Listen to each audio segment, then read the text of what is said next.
down Limestone in the St. Paul area right now. We've got 2 miles of road that we're working there. That main road, I think it's 2389. That the main one that goes into St. Paul area. So we did get the last load of line base in that today. So hopefully we'll start getting our equipment in and out. Also, I wanted to get with uh, city secretary and the attorney, whatever, to get an MOU going. I ordered a patch truck hot mix box, so we'll be able to patch holes. It'll mix the oil. What we're doing now doesn't work, so part of taking over is identifying the things that don't work and correcting that. So I did order a new patch machine, and that's all it does. A two-man operation. It'll mix the oil, mix the gravel. It'll spray it. It'll put a bonding agent on it, and it should be as good or better than the road for a long period of time. It's a permanent patch. So hopefully that'll be a big plus coming into our fleet. Putting it on the commissioner's court here, so we should have it in probably about 6 weeks. So that'll be up and going, and I know that'll be a big thing to be able to help all our little towns patching some holes that we've got. It's just too expensive of a piece of equipment for our towns to be able to purchase. But I am here to help you guys. We've picked up over 225 loads of trash in the surrounding areas, dump truck loads. Here, this is our second round going through the Bethel area in our county and hitting Odem. So if there's a spot that we miss, call the office. Like I said, we'll get a work order. But we did buy a new grapple truck coming first of the year. So it's a two-man operation and puts us in the truck kind of self-contained. So we got that up and going. We picked up 54 loads of just trash. So this last rain, we don't take trash, and all we're taking is brush now. But we did the first initial cleanup to clean the ditches, get the flooding problem solved. We didn't have hardly any calls. I think maybe one that we had a drain that was clogged up. So if you know of an area, call and see if we can get that addressed. Any questions, guys? No, I did. Are y'all in charge of the drainage ditch here coming out of town, like to mow it? The one like where the old Soto's restaurant was, where Sharps Park is at, that drainage right there. Is that the county that mows it, or who usually? Drainage district. I think it's the drainage district on that. Have you reached out to them? I have not, but I wanted to kind of reach out I thought that maybe I could reach out to you. Yeah. I'll get with the drainage district. If you don't get any results, call me back, and we do got an extended deck arm that goes out. Probably be able to help you. I know the Little League reached out to me, and there's some things that they want some help on. So we can get an MOU signed. I can get you some material that they're looking for the parking lot. I think they've got a couple of low spots there, and be able to square that out. I don't know if y'all got a backhoe y'all can spread it, or okay. So okay, absolutely. So I've got some wrap material. I got 88 loads out of TxDOT out there. So I'll throw a couple loads, and I know y'all got some big holes there, like behind the bleachers and stuff, just because of the child safety area. So we need to cover that up. If you give me a call, Sal, and kind of coordinate a time, I can break a couple guys loose and get that taken care of for you. Commissioner, on that, there's a dump over here in town. You said it was open for the city residents? No, it's for the county residents to help. You pay taxes. No, I know, but city taxes. You pay taxes. We've got one dumpster, and like I said, what I'm trying to stop is the trash inside the ditches. You know, if somebody puts a dresser in there, it clogs up all our drain. See, it's the Odem office right there across the street by the JP. We're next, and we're in the same building. There's a lady working inside there. Just reach out. There's a phone number on the fence, and small charge, but like I tell people, it just helps us offset the bin. We don't make any money. It's just we don't want the things in the ditch, you know. But yeah, we're here to help you in whatever we can. So Commissioner, there in 1470, you guys did a good job on patching up the holes. With this rain, all that dirt. yeah, well, that's the reason I came to address that. We are buying a patch machine designed for that, because what we're doing now and what they've been doing the last 20 years doesn't work. So I've had to take baby steps and get my equipment. And I told them that they needed another truck to roll it Yeah. And I said, because the broom is not, it doesn't work. It just, Yeah. there was. Well, there's no bonding agent to the hole, and that's part of the problem is that we're not having to get any kind of bonding issues on it. It was real nice. The hose, but the pump hose got Right. filled up. But now that it rained. Pops there's out. So nothing. we're hoping to get that corrected here in the next 6 weeks or so. And like I said, we'll reach out to you guys and get some of that stuff taken care of. Getting it. And the dumpsters, can we throw like old mattresses and? Yes. Yes, in the county, there's a small fee, but we got the big bin there. But it's just to offset the cost. We don't make any money on that. Yes, ma'am. And you aren't doing the farm to market roads, correct? Farm to market roads are not ours. That's the state. The FM roads and those belong to the state. But what do you have? Is it a hole or? Yeah, it caused that bubble on my tire. It was gonna blow out. I didn't see it. Okay. Reach out to the state. And on that matter, I went up to Austin last Wednesday and spoke with Lozano and his people. And I got the call the next day. There is a work order on the railroad. So they were issuing work orders. They got on the phone. I said, hey, look, I've got people that are busting tires. They're calling me. I'm going to send them your number and see what we can do. So the railroad and the state people, both of them called me last Thursday. I went there Wednesday. By Thursday morning, I had 2 phone calls. So I think we got some things shaking up while we were up there. So getting out there and getting in front of them, I think helps. So we're working on that. We appreciate any help that you can provide to us, Mr. Brown. I think you're doing a great job. I do want to invite you to our OEA, our EDC is sponsoring their annual new egg drop on April Okay. 12th. So, oh yes, thank Yeah, you. So I'll still on be, there. I forgot. You're on the EDC. Well, come anyway. But come I'll be anyway. setting up a table and we'll be giving out some golden eggs for some Easter baskets. So I'm doing that for the Sinton, Odem, and Mathis area, kind of spreading it out. So we'll have some golden egg baskets. So All right. Well, anything else that again. I can do? If there's some dirt or something you need in that area, I know there were some low holes that were just for safety issue of the kids and stuff. You know, we don't want them to fall. If you need something, let me know, and we'll go from there. Appreciate it. Thank Alrighty. you, sir. I appreciate it. Thank you. Commissioner.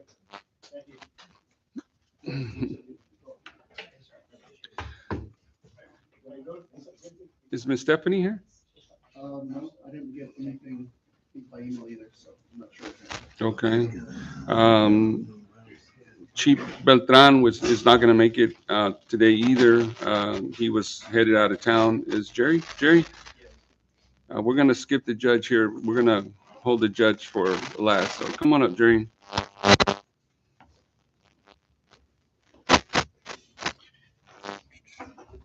Well, hello. How are y'all doing today? Are doing good? That's good. Well, thank y'all Thank you. first off for serving y'all's community and being very intact and and thank y'all for everything. Hello, my name is Jerry Miser. If y'all don't know who I am, I'm the water and wastewater utility operator. First off, I'm gonna be going over the wastewater treatment and collections. The discharge monitoring report for y'all that don't know what it is basically a template that TCEQ requires us monitors the E. coli, ammonia, and basically make sure that we're in compliance with the concentration levels. For the wastewater treatment plant, for the months of January, February, and March, all came back in compliance within TCEQ requirements for the maximum contamination level requirement being 375 milligrams per liter of E. coli would be considered a good sample. For the month of March, we averaged 30 milligrams of E. coli per sample, being way under the maximum requirements. So, I mean, it gives you an idea. 375 is the max, and we're averaging around 30. So, I mean, the perfect world would be 0, but still, I mean, ultraviolet light, and the amount of water flowing through, it's going to be hard to get all of it, but it's within TCEQ requirement. Chemtech's laboratory examination results show dramatic difference in overall improvement with ammonia levels in solid concentration due to the improvement of the biological life in the bugs inside of the wastewater treatment plant, resulting in very clear treated wastewater. So we've been working day to day there on the operations, wasting, checking sludge depths, doing 30-minute settables, taking samples, communicating with the environmental technicians, picking their brains, seeing what we could do, adding chemicals to the wastewater, adding treated bugs to the system to kind of help break down the solid concentration. Because for a long time, It was just built up a solid. So now we're finally alleviating all that stress off of the tank, and now So we it's got both pumps running though, right? On the main for the vertiflow pumps that Vertical suck for the clarifiers. yeah. So we got one rebuilt, and next week it's actually going to be installed by Mr. David Kinglow. So we had one go out, but yeah, he's going to install it next week. Yes, sir. Both the primary and secondary clarifier are operational and running in good condition, alongside the aerators at the wastewater treatment plant.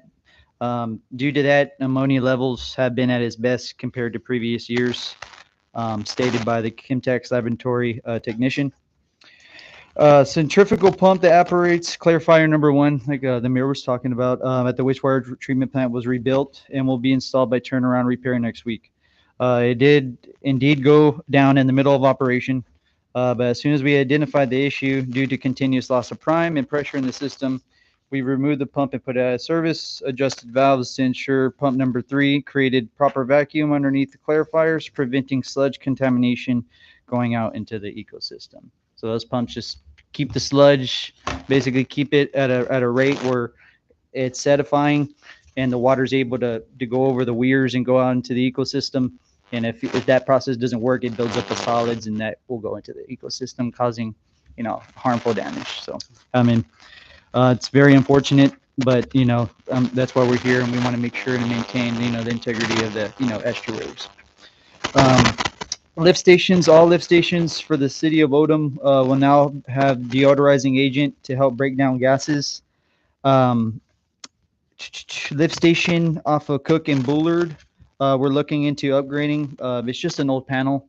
And in the future, it's going to be hard to find parts and other things like that. It's just going to be cost effective. It is running, it's operational. But in order, get it up to specs in the future, it'd be great. Collections, we had one major sewer line collapse at 1406 Hazley. We replaced the place of the sewer main along with new city side PVC pipe to make sure that this issue is prevented from happening again. So basically there was a seam within one of the clay pipes that had roots all inside of it. So we had to break it at the tap and redo the whole piece going all the way to the customer sideline. For the water treatment and distribution, the new water plant booster pump control panel now has been calibrated to fill up the city's elevated storage tank, which is the water tower. Based on a pressure system using San Patricio Municipal Water District SCADA to determine the demand and the rotations per minute to be able to keep up the demand around the distribution system. So Tanner from Zone Industries, about a month ago, me and him were sat out there and basically there's a transducer and he kept having problems with it, try to get it calibrated. And what he ended up doing is he bypassed that and he was just looking at the SCADA while he was running the pumps. So he was looking at the elevated level and he was basically comparing it to what Sampats was doing. So they ended up finding the correct spot. Of course, there's going to be, problems here and there, but, that's why the software and everything, plays a good part in that. So. And not to prolong his report, I just want to chime in real quick. Yes, the sir. source of that issue was from years ago when this project began. So when Jerry brought some concerns to me, San Patricio Municipal Water District and Zone, who was the contractor to build this pump, were never talking. So just from basic software development experience, you know when you have two different systems, can they talk to each other? And usually when you have issues, when you have an actual entity with a software, it's very hard to tie into with everyone unless you have unless you're into yourself. So the problem we're into is Zone built the pumps with their software inside of it, not and San Pat, Municipal Water District. So they can't talk. So right now we're trying to find the workaround. What should have happened, and most of us are involved in that situation, was that San Pat should have been the ones to develop those pumps with their software inside. So what we're looking at now is there's going to be a little disconnect with errors in the system where normally they could off-site turn off some issues or correct or flip the pumps. Yes. Now it's going to be just an alert system. Jerry will have to physically come out to flip the pumps. And right now we're kind of not there yet anyway because what we're into, and this was another disconnect that happened early on, was that the electrical setup there, or the power system, was not properly evaluated. Um, I don't want to get into who did what, that kind of stuff. I just know that it was not our engineers, and wasn't our grants people. There was, I think there was just a middleman signing off on stuff, a middle person, I should say, signing off on stuff, and that's now we're at where we're at. Basically, what we're doing now through that meeting, and it was a really good meeting, bringing all the heads together, so we were able to solve some issues. Yeah. So we're trying to work through AEP to give us a better power supply so that we don't have to actually upgrade our entire system. Is that correct? Yeah. So we're trying to find a more cost efficient way to get that done. But just so y'all get a kind of layman's terms of the disconnect there. But it is what it is, and we're working around it and doing the best we can with what we got. So. Yeah. And I think I've had that conversation with Hector from Aradura as well. I think that the representative for the city at the time approved some of these engineering, the plans, and as they were, and they moved forward, and now we're having these issues, but we're working on them. So hopefully we'll get to go online here pretty quick. Yeah, it's good that we're here making proactive questions, and I mean, there was a couple of questions that we asked, that they weren't quite sure of. So definitely, me and Sal are doing a good job, because I mean, with a project like this, the city is depending on it. The citizens are depending on it. So basically, what they following up on what Sal said is that the only difference is I'm gonna have to physically go out there, go to the computer, make the adjustments versus SandPad doing it automatically. So due to a Cyberland Homeland Security issue, we'll be okay. It's just not ideal. It's gonna be inconvenient, really. Yeah, it's gonna be a little inconvenient for Jerry. That's why in the future I hope that we can get another licensed water person on our staff. So that it's not just Jerry. But again, we'll be fine, and we'll get through it. So let's just make sure that if it doesn't have to be a licensed person to actually go and do the switch, if once we go online, then maybe the other maintenance guys are also trained on how to do it, especially if they're on call and they need to come out at least. Now, if it's something that they have to be licensed to do, then obviously correct. We can't do. But if it's something that any maintenance guy can go over there and do, let's just make sure that everybody's trained on it. So yeah, you don't have to be coming out when you're not on call. And another good thing, Jose Sandoval, he lives right down the street as well, and he told me that he'd be more than welcome to help me. And he everyday operations, he helps me. I call, he answers. So I'm sure he'd be more than willing to help me out with something like that. So yeah.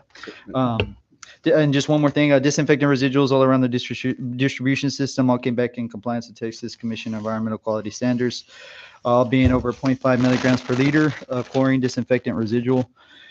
We had several small leaks around the distribution system, including meter leaks, service lines, and the biggest one being a 4-inch main water line off of County Road 2143. It was just a Smith-Blair collar clamp. We took the clamp off and replaced it with a new one. There was a shutoff valve, so we were able to isolate the area of the line. It wasn't too bad of a leak because we were able to isolate it. And that's about it. But yeah, like I said, the wastewater treatment plant's running good. Samples have been coming back good. The discharge monitoring report's been coming back good. The main point of all this is to make sure we protect our estuaries and the environment around our ecosystem. And I believe the city of Odem is following that, by TCEQ requirements and following that. So just we'll continue to do the best we can, ask the questions that we need to ask, and move forward and do the right thing. Appreciate it. Thank you, Jerry. Dan, thank you so much. I'm sorry. I have one more. Hey, Jerry, I need you to. I know there was a letter that went out to all our customers. I know it sounded scary, and when I got it, I was kind of freaked out. But Jerry, if you could just put it in the most simplest terms. Yeah. So TCEQ requires a public water system to take a coliform sample, and what that is basically test all types of microbiological organisms that may be present in a water distribution system. So that wasn't collected, unfortunately, due to the 28 days in time, and with me helping the guys out in the field, that wasn't done. So it's not concern for the water is not safe. Like I said, it does have chlorine. We are a purchase treated water system. So like I said, everything's good to go. We were back into compliance literally the next day. So yeah, we're back in compliance and everything's good to go. So yeah, it's just TCEQ requires us to notify the public whenever something like that does happen. So yes, sir. And then there will be more like copper and lead notices and stuff like that. It's just, like I said, TCQ requires us to get this documentation out. It's nothing serious. But it's just informing the customers about what's going on. That's all. Councilman Dominguez? Yes, sir. So, can we get an update with the water meters or no? Yeah, I'll put that in my, my report, Okay, a report thank coming up. Mhm. Councilman? Just thank you for the Little League cleaning up that. Oh, bathroom. yes, That was yeah. a- Yeah, they had you haven't had any issues, like- correct? No, they had Yeah. like 500 kids out there. So, Yeah. so just real quick, Jerry was able to work it, because before we have basically a septic tank out there.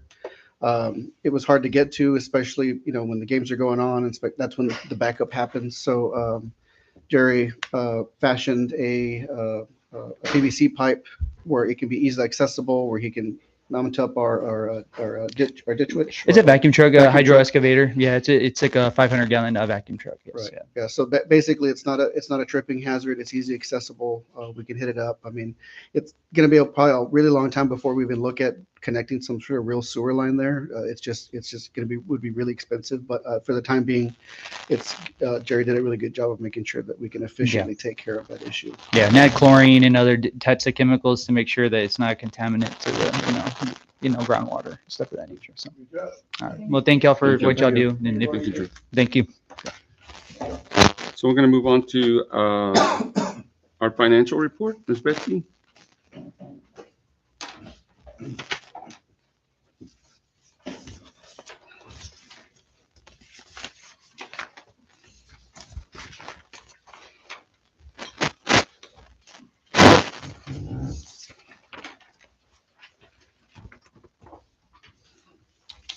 So I gave you all the bank balances, and those were of March 27th. I guess since we don't have a display, should I go through all of them or? No. You don't have to go through the bank statement. Just with the maybe the AP report, I'm sorry? the accounts payable report or revenue expense report, I guess. So I've provided a revenue expense unaudited report that covers from September or from October 1 to March 31st, but it was ran March 28th. Okay. I think it would be better if we do the quarterly meetings, maybe 1 month after the quarter ends. Oh, okay. So like the next one would be, I guess, in July. So it'd be a month afterwards. It make us more time to get more complete information of the quarter. Okay. So like it would, It would help the judge also, because that was kind of the reason that she was not able to provide a digital copy of the report, because she ran that yesterday, right, to get accurate numbers. so maybe do it like in May. So the next, Right. the month after the end of the quarter. Right. Okay. Yeah, And that that'll makes give sense. people time to, because we're kind of right up against the last day of the month, especially if it's during the week. So it's a great suggestion. Okay. So. Yeah, we can do that. What we have right now is overall, our revenues are 56% of the budget, and our expenses are only at 34% of the budget. Now, there are some things that happen, obviously, hit that would be considered in that quarter, Okay. but nothing. Yeah, what page are you Oh, the City of Odem revenue and expense proof unaudited as of March 31st. It's It's the the first one, page. it's the first. Your number was that right? It's the first Page one. basic page. Well, there's multiple page ones, so. Yeah, they all have page one. It's the first page. Okay. Then do you want me to go ahead and discuss the contingency? Yes. No, well, that's gonna be, something gonna be you? Okay. well, that's only if you want to move that up. I mean. No, that's okay. We could just, is there, any questions on the expense and revenue? Well, we just look at it, the system flowing. So we're just gonna have I had a question for you, I promise. It was, I lost it, senior moment. As far as, now I know, that's the same. Are we like all caught up with our bills? Everything's being paid on time? We don't have okay, perfect. I was I hadn't really addressed that in some time, so where everything's going out when it's supposed to go out, we don't, anything. Yes, I mean, there may be a little lag on some like stuff because we may get the invoice late, but as far as like But they holding, get paid we're not within that. holding anything to like wait for more funds to come in. Okay, I think that perfect. there was an instance where a couple of vendors were switching their software months ago, and we got a bill. So it's just stuff like that. It's not so much. We're still trying to find, more efficient ways to approach it, so that, because we're still printing stuff out. I'm still going through stuff. She's going through stuff. Just kind of, we're just keeping an eye on stuff as far as what we're paying, so we can, if there's some sort of fraud, it'll be right there in front of you. But I mean, they're just regular payments, monthly stuff. Again, we are going to start working towards doing more wiring and ACH stuff once we get our software updated. So we're working towards just being more efficient. And you'll be able to log that, if it's a wire transfer, you'll be able to log that into Encode? Yes. Okay, And then also down the road, whenever we start putting all of our invoices on, like scanning them in Mhm. and keeping them to where it's like live, whenever you're reviewing the expense, you're able to see the invoice right in front of you instead of going and finding it in the paper stack. okay. To be able Or to in look at it. DocuWare, because right now we're keeping everything in DocuWare. So part of Encode and it's an extra component that may cost us some extra money. But what that means is that when you're looking at the invoice and Encode, your attachment's right there. Right. Rather than Encode, I got this other DocuWare. And then you got to go to a box Go somewhere back and here, look go for. back here, or if it's never been scanned in from old stuff, you have to put it in a box. But I mean, it's just something we're working towards.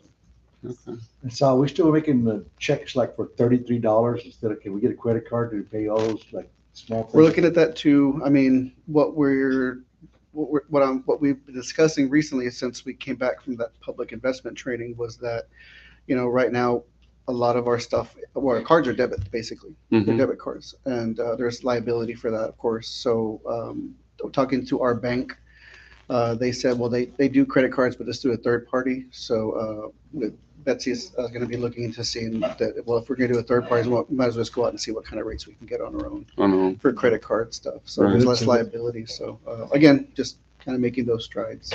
Are we having any issues? Because I know that, and I haven't seen it happen in a while, but where we get two invoices for a company and we pay these monthly bills each month, and sometimes I see that there's two payments on one month, but none the monthly.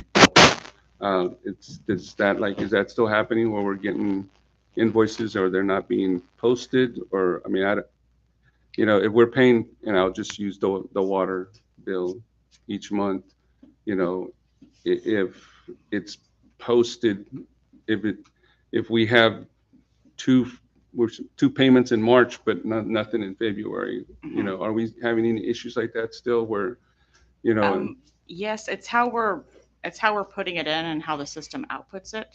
And I've put together a best practices that I want to go over with Sal to discuss the best practices of putting the invoices, which date we should be using to get the output that we want. okay. That is more relevant of what's actually going on. And my concern is not To be able like to during this. forecast it better. Yeah, and my concern isn't like during the year. My concern is as we get to the end of the fiscal year and we have to close a fiscal year, if we're not getting that invoice until the next month, we're getting two invoices the following month after the fiscal year, when that one should have been, and so that's what I'm concerned about. So making sure, so you're kind of working on that already. So that's good. That's what I worry is when we get to that fiscal year, at the end of it, that, we're paying, Some of it's a training issue. It's just, who's guys looking at it to say, okay, wait a minute, this should go here. And then, in one software is ideal, we want this to show up in the report, but you gotta put it there and set the right information. Because that's the kind of term we should do. But again, once we get that upgrade on, this should go smoother. Thank you. So everything you said, the asset report. The financial reports. That's good enough, right? Yeah. Because We still have stuff that we have to for, and we have checks that just went out that so that's down here. I mean, it is, but it's not, right? Well, It- you're right in that respect, and that's why it's a good idea to, Wait a maybe month. wait a month so Yeah. that things clear up. But also is that encode is just still not great, the records are just not great. So it's still a little wonky, but that's why we give you the financial, the bank statement. Just sleep at night to know we got money in the bank, All this one negative. But this would show like the grand total of expenses year to date, the 1376074. That is the expenses that we have paid out as of 3/28/2025. And that's the money that we paid out. So it's not a question for you, so you have the police. Is there's, what's happening with that money? Is there certain things you can spend it on, certain things you can't spend it on? The black and white of it is that it needs to serve the impound. So just an idea is that you could use that money to just pave out that whole area. Our guys have to go out there and, mow and keep up with stuff, and it's always kind of wonky, especially since there's lots of traffic with the, the large ambulance kind of going in and out.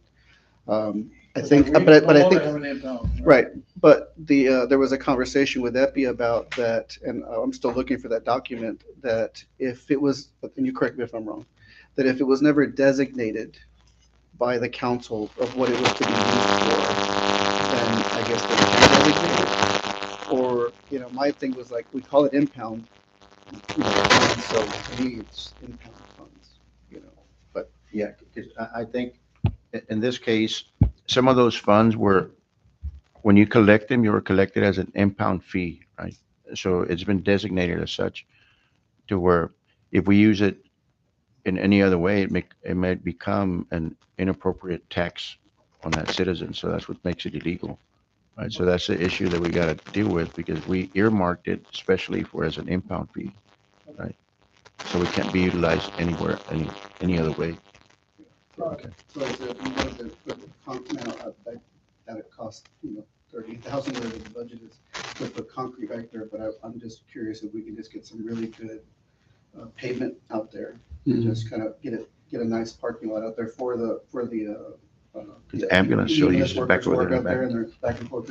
Our guys have to go out there, upkeep it constantly, and then there's always, we have to backfill a lot of holes and stuff like that. Yeah. So Could we use it for that sewer? Because it's basically, but that's what, I think it could be, it has to be with the sewer, Impound. the building. I mean, it was a building. We can consider in the gray area, so we can make it better, options for it, so.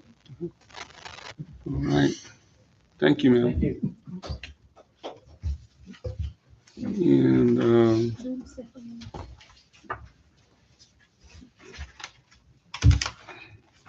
Sal, you want to do yours? Yes. So, the Encode financial software, our software will be down, on April 8th and 9th for the upgrade. That's gonna give time for Tyler Technologies to, work with our IT contractor to get that flip happening. Clerks can still take cash and check payments, but won't be able to post payments, look up customer information, or take credit card payments. So we're not going to penalize anybody, and it's people don't have to worry about late fees till after the 15th anyway. So we should be okay. But if there's some sort of issue that's caused by this lag of access, we'll work with the customers to make sure that we're When is that gonna happen? April 8th and 9th. So we're not going to shut down the office. We're just not going to have access to our software system. Okay. So we'll be doing other things throughout the day, both days. It may get into the 10th depending on how the transfer of information goes, but that's what we're looking for. It's basically just all the data from the on-site server is transferring to the cloud server. Once that's complete, all our data is secured forever. Oh. We'll have to answer to go away, but so that's the first step. We are waiting to be assigned a project manager for the meter reader interface, cashiering, and notifying utility access. So to answer your question, Councilman Dominguez, the meter program. So we have all the meters, including the larger ones, in-house. They're secured. This that was for that first and a half loan that we got back in October, right? Then we got a second loan for 200,000 that was in January. That was to pick up the rest of the larger meters and then get the installation going. So what we're looking at now is we can't get another small loan through government capital until October of this year because we kind of got really lucked out with their calendar year. So I would like to explore other options to see what we can do just so we can kind of move the project along. What that means basically is that we have the upgrade, right? That was the first step. The second step is to get this second component, which is the meter reader interface, so that we still are going to do drive-by meter readings, but when we get that mass chunk of change or loan, we'll be able to move to where it's just a read, where it's automatically send information to our computers or servers and stuff like that, where our guys don't actually have to go out there. And then the customers will be able to look at their own usage through applications on their phones and monitor their bill and pay their bill online. This interface also is going to allow us to take payments for not just our utility bills, but also for other fees. So you don't have to come into City Hall to make a payment, to make a $5 payment for for this or that, or to rent our community center or parks. So it's going to have a lot of other benefits to it as well. It kind of, if I was a customer, I get pretty frustrated if I come in and actually have to pay you directly when, and it should reduce the fees also to the customer. There will be, of course, credit card use fees, like usual, but that should hopefully get reduced. The other part of this aspect is we're in stage 1 status. We got a couple more meetings in regards to our new timekeeping system. So this is going to basically eliminate what we're doing now, where we still have to print out timesheets. We still have to, we still have all these software issues with it's CompuTime, I believe, and it's an older software. We haven't been paying for it, and that usually means that you don't get any upgrades, and it's going to count that eventually. This will give the employees access directly to their payroll information. They will be able to monitor their own time. They can track their own vacation. Right now, they have to call the office, clock me in, clock me out, but they should be able to manage their own time. This will also give Gabby the opportunity to, because right now what she has to really do is go over to the shop when it's down, when there's a little lag, go over to the shop, download that information of where our guys clock in and clock out and bring it back, which is inefficient. So again, with being on the cloud, this interface here, it's gonna be a lot more efficient. And I know the goal is in May, since we get three checks during that month, is when we can switch to doing, right now, we basically work up to Thursday and they get paid that Friday. It's inefficient. With Betsy's plan in May, we should at least get a week's lag time, so that Gabby has more time to work through payroll a little more easier and efficiently. It's not under the gun. Okay. The RFP for the road repair project that went out to be published in the paper on Thursday, but I've been told that they actually publish it today on their website. I got a call, which was kind of surprising, from a vendor, so we're going to start getting that information out, and hopefully there are some timing guidelines for getting RFPs, and then of course we'll have to decide, is there going to be a committee? Is it going to be the entire council? I'm not sure how I've done in the past, but we'll happy to see what they've done in the past for as far as sealed RFPs. Then of course we're going to put that out on our website and our Facebook as well. Brush pickup will be in about a week or so after this week. We'll start the 14th. We do have the don'ts on our Facebook page reminder. I also made sure they were highlighted in red on our website. I know last time we had some issue with people putting cardboard boxes full of stuff. Republic will not pick that up. So anything with cardboard, just don't even bother. Don't put stuff in bags. They're not going to pick it up. I guess for more detail, just go to our website or go to our Facebook page and you'll see the don'ts. We received, myself and Councilman Falcon went to a public investment training earlier in mid-March, really. It brought up a lot of good information, a lot of good ideas about our financial system in the sense of the banking, like who's our custodian, about what the council's supposed to do as far as adoption procedures and on how checks are paid. I mean, these are all just formalities, but these are things that we have to be doing as an organization. I've got some good ideas for reducing liability for our banking situation, setting up, payroll and ACH, all that good stuff, preventing filters and blocks that exist that we can work with our bank so that we don't have any kind of fraud. So lots of good stuff came back from that training. So I learned a lot. Can you check with our windstorm since we took the playground down, the other playground? I think that was insured for a windstorm. Okay. Since it's no longer there, I don't know if we have to wait until we renew or if it's possible to just take it out of our account and we can just check it back. What about direct deposit for employees? That'll be next. Once we establish The our, next step? yes, yeah, as far as the timekeeping system, we want to get everyone comfortable. Because another thing too, it's geo-fenced.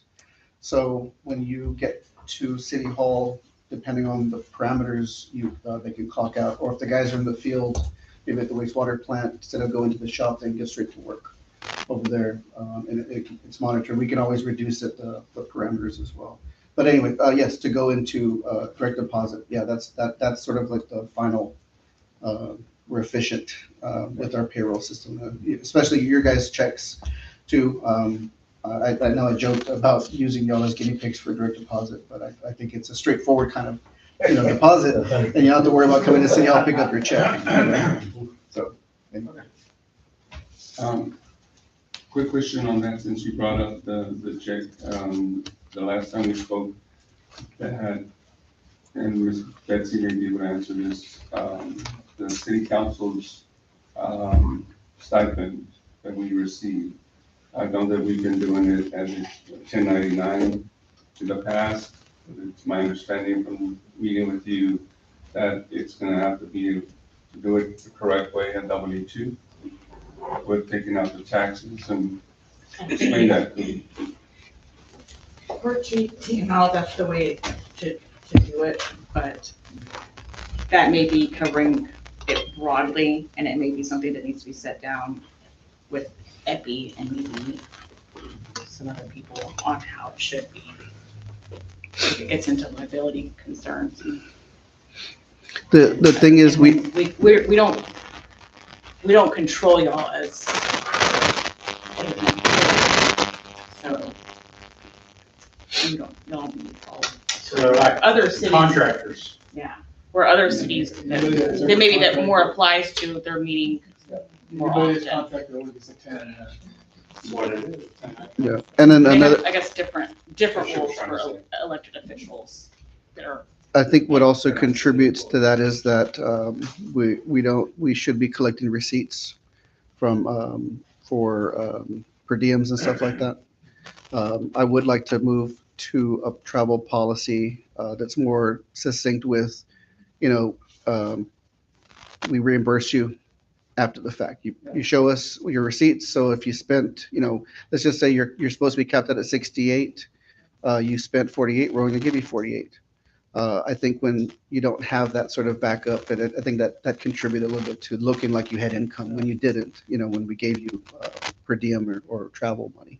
Yeah. So we might need to move towards that just so we don't have any kind of hangups at the end of the year, and we have a little bit more. Is per diem considered income? It can if you don't have receipts to show it was actually reimbursed.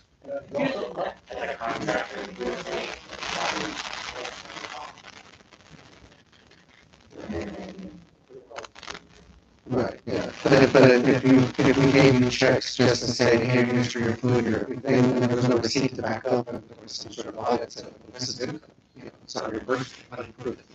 So it's just to protect you all, and to make sure that, we have, what we're doing on our side is black and white, because usually when it comes to that kind of stuff, nobody gets black and white.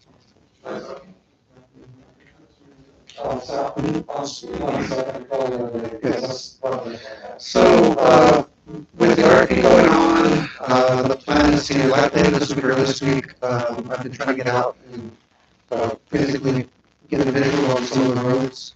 Because it's top of my head, I can tell you right now, like, I could, like, Horn, Yes. half a Horn needs speed bumps, but it also just needs to be part of that road project. So it seems like maybe half a Horn will get speed humps and the rest will have to wait until we get the actual roads, new roads put in. I'll, hopefully the next week or so, we'll have a better plan for which roads are gonna be on that sort of road repair project and which roads are gonna go into just get speed humps. We got that list already for the speed humps. We know which roads are gonna be, I just wanna get some determination. I may just get some advice from council members, see what you think, but I think we should have Well, the something ones pretty at good. school are pretty good. Yeah, that's yeah, really I've bad. reached out to that vendor. So I'm just waiting to hear back from them because I do like those speed humps. It seems like if you know what you're doing, they can come back and scale them down if we need to, but I think with that, as long as those have lasted, they would be a good investment. So, Especially the streets that we're not paving. correct, Start those. yes, Yeah. yes. Mhm. Right, any more questions? So we're gonna go ahead and move on. Judge, what I would like to start off with you, if we can go into executive session, because I know we're gonna be talking, we might be talking about some specifics. And I don't wanna bring up anything specific that we shouldn't. And then we'll come back to the council. The city of Odem reserves the right to recess into executive session concerning any of the items on this agenda, whenever it is considered necessary and legally justified under the Open Meetings Act, Chapter 551 of the Texas Government Code. What time is it right now? 7:50. Okay, 7:50. And we will be. Mayor, a quick question. When y'all go to executive meeting, don't y'all think you're hiding stuff from the citizens? That, I mean, Well, if we we're have the to ones bring- that elected them. if we have to talk about people's names, you wouldn't want your name if we're talking about stuff coming out I mean, publicly. you don't have to So, use people's you know, names. That's why we're going into But you don't have to use executive session. people's names. But, I think you're hiding stuff from the public. oh, I mean, Go to the state comptroller and look under Open Meetings Act and look into that. They'll tell you what we can go in there for. A little bit of choice that we have. Here we have. yeah, but we don't know. It's soon. thank you, Jesse. Yeah. I'll get you the CD, you can watch it. Can you bring me the CD? I'll bring you the CD, you watch Do it. you have it at the house? I got it, I got it. Hey, can Hey, you still hey, play it? hey, Can hey. you still play the airplane? Hey, do you have a CD player? Yeah? Actually, we do. I do. You told me you live in the country. Yeah, but, So what are you worried about it, man? because I'm the one that. You're not even a citizen here. Yeah, but. But you're not a citizen No, of you're this gonna let town. me talk on that. Okay. I'm telling you, you don't even live in the town, you're worried about it. The best of the sister right there. I'm going to tell Chucky, but it's not your concern. Yes, it is. You don't live in We're Odem? We're planning on moving to Odem. But he doesn't live in Odem. I'm I'm not trying to be nasty, but You can't. the truth is, you don't live in Odem. Why is he a bastard, man? Ask respect. Okay, so there's going to be on there, like. No. So it's personal, Because it's Chuck. negative. Okay then, be honest. But you don't live in Odem. I don't. Okay then, that's, But shit settled. when he was running from there, he came to me and I walked every single street here in Oakland.